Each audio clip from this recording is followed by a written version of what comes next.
Heard a song and instantly felt a surge of nostalgia. Or maybe you've smelt a certain fragrance and suddenly a flood of memories come rushing back. By the end of the episode, you'll understand exactly why this happens, and more importantly, how you can use this psychological trick to anchor success, confidence, and peak performance.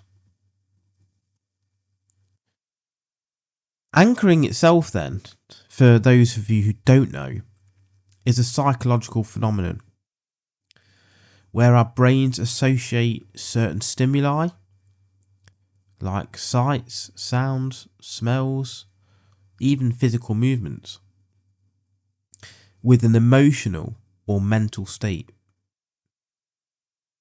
It's a concept sort of rooted in neuro-linguistic programming and classical conditioning.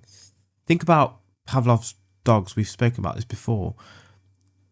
Every time he rang the bell, the dog salivated, even if there was no food. Their brains had become anchored to the sound of the bell to expect food. Now you're probably thinking, well, great, but I'm not a dog. I don't want to eat, so how does this help me? So stick with it for a second, because anchoring isn't just about conditioning reactions, but actually controlling your own state of mind at will, so being proactive. Anchoring is obviously that relationship between a state, a feeling, and what causes it. So in the Pavlov's dogs example, obviously it's the ringing of the bell and it's the state of being hungry or salivating. The truth is you're already using anchoring, whether you realise it or not. Our mind likes to use things to create states. Have you ever noticed how certain songs can hype you up for a workout? You've got a gym playlist. Maybe you've got a going out playlist. And they bring back memories or create a certain state within yourself. Those songs are anchors. Maybe you have something you say to yourself before you go into an interview to get you in a confident mood, or if you go up on stage. Maybe you listen to certain songs before you fight if you're an athlete, or you slap yourself on the face, again trying to anchor a state to come out. Maybe you have a lucky suit or a power tie or a pair of shoes that make you feel invincible. Maybe you just stand tall with your shoulders back. Our subconscious mind is constantly forming these connections. You can consciously anchor success though, and anchor these things if you want to. And that's what's called deliberate anchoring. This is where you take control of your mental and emotional state, so that when you need confidence, focus, motivation, you can trigger it instantly. So firstly, we need to decide on the emotional state that you want to be able to access on demand. Do you want unshakable confidence for big meetings? Do you want laser focus when studying? Do you want relentless motivation at the gym?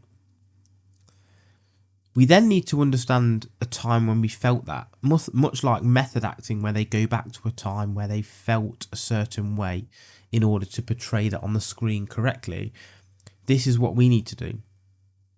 Think of a time where you felt aggressive and angry. Think of a time where you felt charismatic.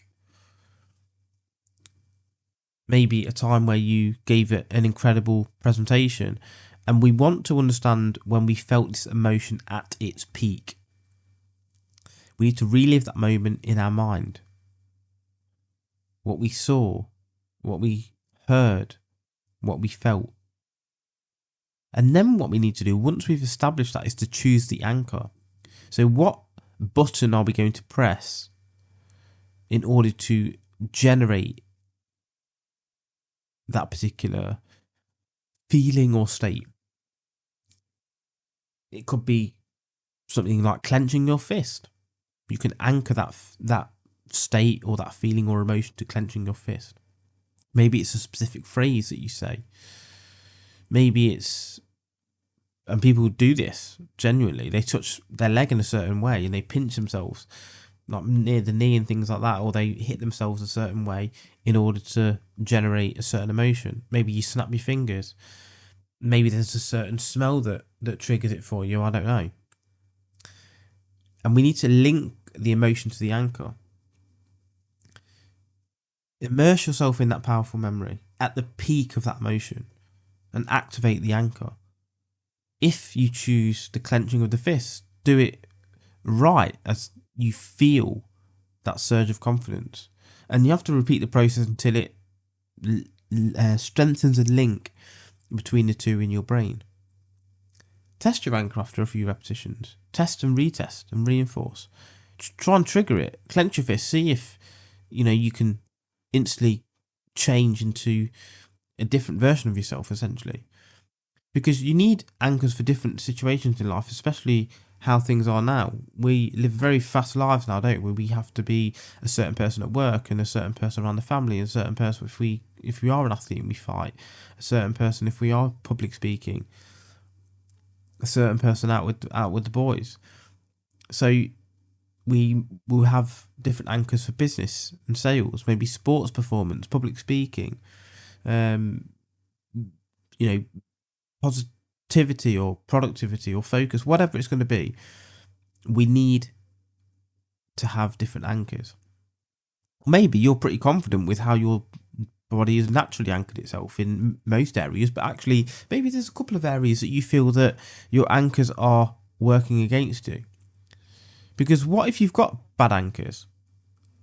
Maybe you hear criticism and it reminds you of past failures, so you actually get scared. Maybe every time you sit at your desk you feel sluggish because you associate it with boredom. And that's why actually sometimes doing everything in the same room can be a hindrance.